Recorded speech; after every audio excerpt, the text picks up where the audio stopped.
Oh yeah, sexy biscuits. Nice.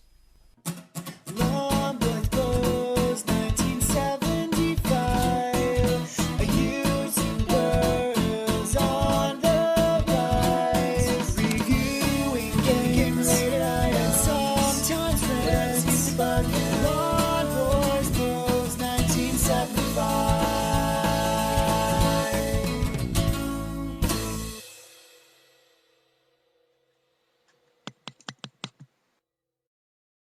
Hey YouTube, Lawn Boys Post 1975 and welcome to the Wednesday vlog. Running a little bit late. It may or may not be Wednesday when you get to see this, but hey, I recorded it on a Wednesday, so at least in my mind that still makes it a Wednesday vlog. Why am I waffling bollocks even right at the start?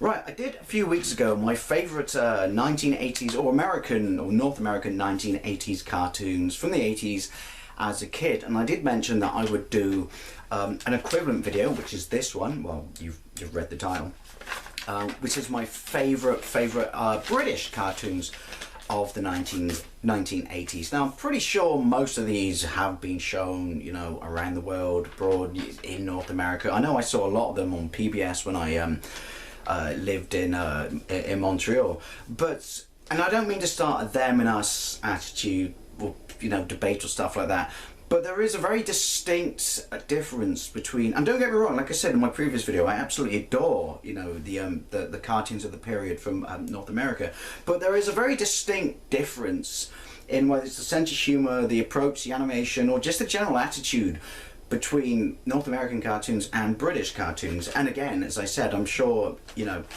most people have heard of most of these. If you haven't, I guarantee pretty much every one of these can be found on YouTube. Now, this is not me giving a massive amount of facts or anything about it, because that's for you to find out if I tell you like it and enjoy, because I do really recommend all of these.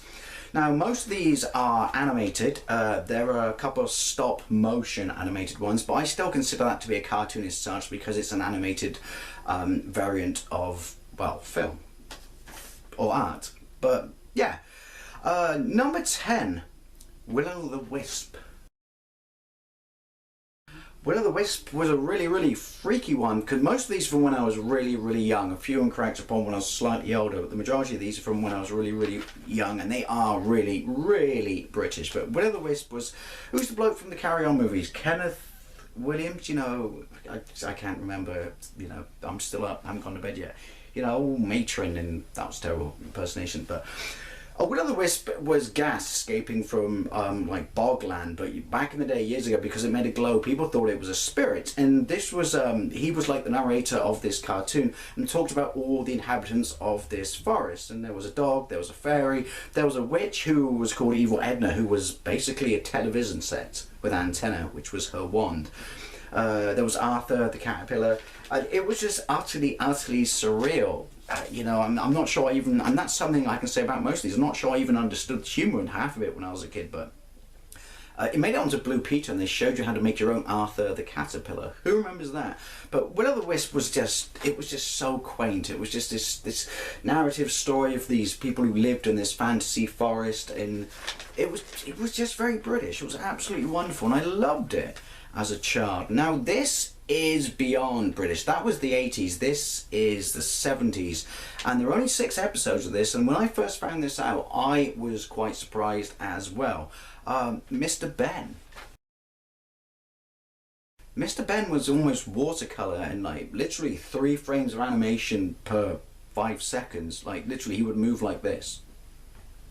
But it didn't matter because it was very quaint. He was this guy who would go to a costume store, and he would, you know, and this was the great thing about it, and as if by magic the shopkeeper appeared behind him, who was clearly magic, and he'd rent a costume, go to the change room, take his hat off, just go like this, costume would appear, then the shopkeeper would tell him to go through a different door, and then he would visit the realm or the period of where that costume was from and have an adventure and then come back. It sounds really simple and stupid, but it was just absolutely brilliant. I loved it. I remember coming back from playgroup with my brothers, and we would watch it and we would shout at the TV saying, "Get that costume, get that costume, get that. I want the bloody diver's costume," which we actually eventually got. But it was so simple and sweet and innocent, but just as a kid stuff just to ignite, you know, your imagination, because we all loved stuff like that. We all, you know, wanted to go somewhere else, and we all loved dressing up in costumes like that. Look it up, Mr. Benn, only 6 episodes. Apparently there is a movie in the pipeline. I don't know, I've heard that for 6 years. Number 8 is Banana Man. Character in the Dandy. Banana Man, obviously capitalizing on, you know, like Superman, stuff like that, superheroes, was a kid, a young kid called Eric.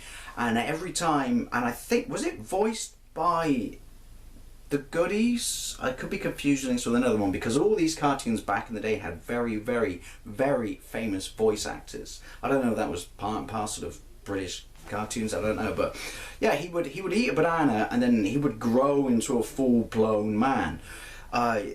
Look it up, because when I describe it like that, it makes it sound really serious, but it wasn't. And he'd be Banana Man. He was built like Superman, and he could fly around the earth, although it looked like he was swimming like this. And he would fight crime. Great, great, great sense of humour, great music. Just again, fantastic. But even as a kid, I watched it and just thought, but if I was an 8-year-old boy and ate a banana, then grew into a fully matured, you know, prepubescent, you know, person, wouldn't I just fucking be really annoyed, and it would suck when I went back to being a child, when the effects of the banana wore off? I don't know, thinking too much. That's what I did even as a kid. Maybe it was like Popeye. Maybe they're like trying to flog bananas. Who knows? Number 7, Count Dracula. Count Dracula was a spin-off from Danger Mouse, which we'll get to later on, obviously. Was he voiced? I think he was also voiced by David Jason, and he was a vegetarian vampire, because once every century you could do this ritual to bring back or reanimate a vampire, and instead of putting in human blood, the nanny accidentally put in ketchup, so they created a vegetarian vampire. Sounds stupid. Loads and loads of games on the Spectrum, Amstrad, Commodore and stuff like that, but it was just fun, and I loved it. I think I probably loved it because the voice acting was so good. But yeah, Count Dracula was just absolutely fantastic. Now, number 6, The Wind in the Willows. Now, we all know the famous you know, books of The Wind in the Willows. There's been various TV adaptations, live, animated, cartoon, movies and stuff like that, but it's the story of the folks who live on the riverbank, and obviously they're animals. Sorry if I'm patronising you. Rats, Moley, Badger, Toad, who was just like completely obsessed. He was rich and obsessed with technology.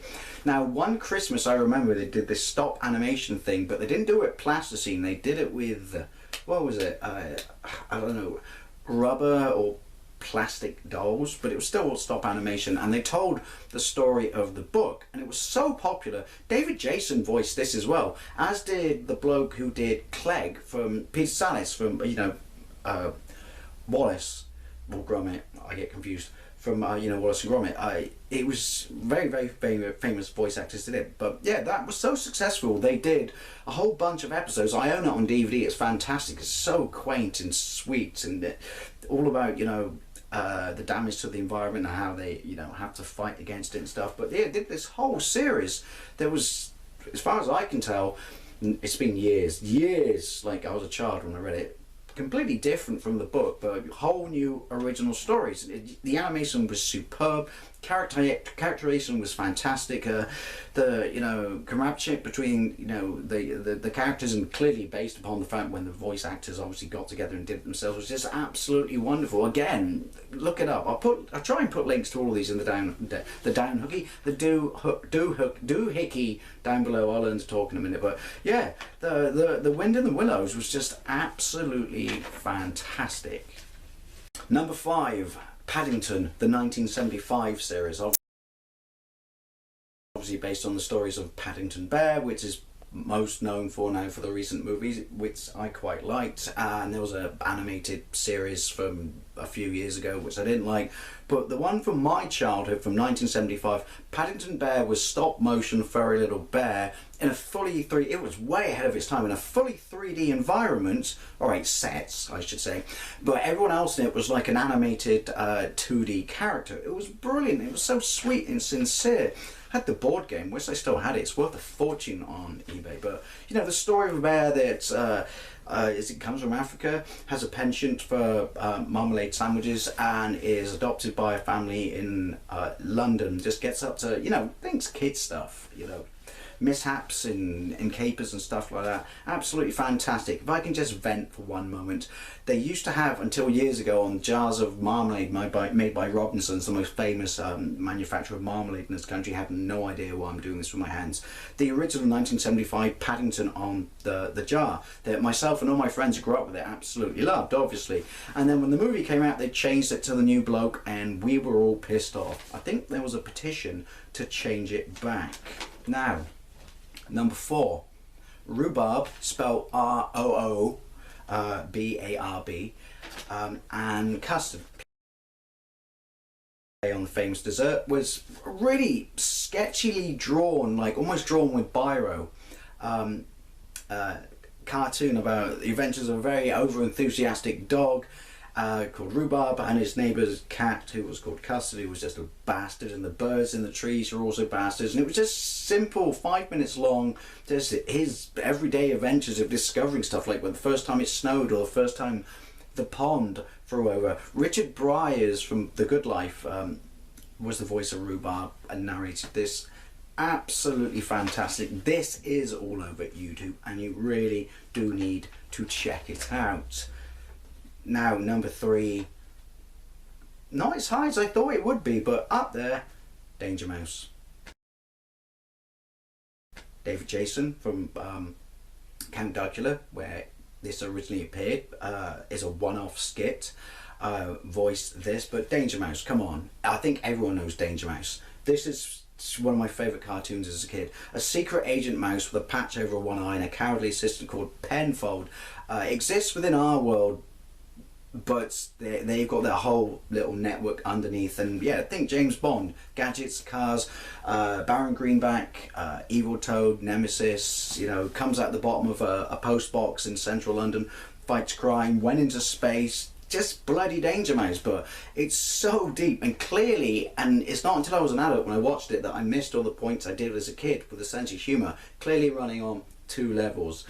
This is my favourite, absolute favourite. There is a new one that I thought would hate, even though it doesn't, well, mainly because it doesn't have any of the original voice actors, which is actually alright, but the original Danger Mouse is just absolutely the dog's fucking bollocks, and I recommend it to everyone. Now, number 2, Trapdoor.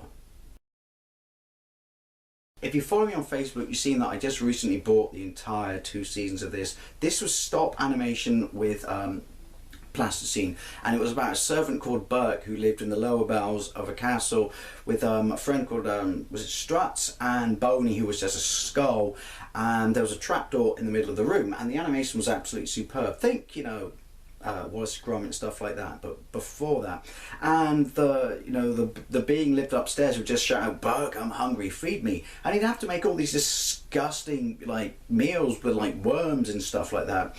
But at some point in every episode, the trapdoor would open and a big beast would come out, and he would have to deal with it. There were 2 games on Spectrum Amstrad Commodore, Trapdoor and Through the Trapdoor. But again, it runs on 2 levels. It's very, very funny, but very, very, you know, deep and sincere. And the final episode, with the narration over the end, I'm not going to spoil it for you. It's really, really kind of grown up and saddening, and yeah, watch it. Trapdoor, absolutely fantastic. One of the best theme tunes in the world ever. Number 1, I'm going to say this, and my whole generation in this country are just going to say, fucking with you there. Jamie and the Magic Torch. How do I describe this? Completely surreal. Was it the 70s or early 80s? I don't know. Completely surreal animated cartoon about a kid who had a torch that could take him to another world. Start off, best theme tune ever, better than Trapdoor. Start off every episode where basically his mum would say, "Good night, Jamie, sweet dreams," and stuff like that. And then he'd take his magic torch, shove it, you know, on the floor under his bed, and it would open a portal up, and he'd go down a helter-skelter to another world, and his dog called Wordsworth would go there with him, at which point he could talk, and it was just fucked up. Think Yellow Submarine on even more acid. As a kid, I was just blown away by this. I don't even think I completely understood the concepts of it, because it wasn't that deep. It was just a mind-blowing visual treat, but I really need to find out if you can buy it on DVD. But Jamie the Magic Torch is my favourite childhood British, because that's what this video is about, cartoon of the 80s or maybe late 70s, and greatest theme tune in the world. So yeah, this was a response to my own video on my favourite 1980s North American cartoons. These are my favourite 1980s British cartoons, and as always, I would love to know what yours are, so leave a message in the comments. Thank you very much for watching, and I'll see you later.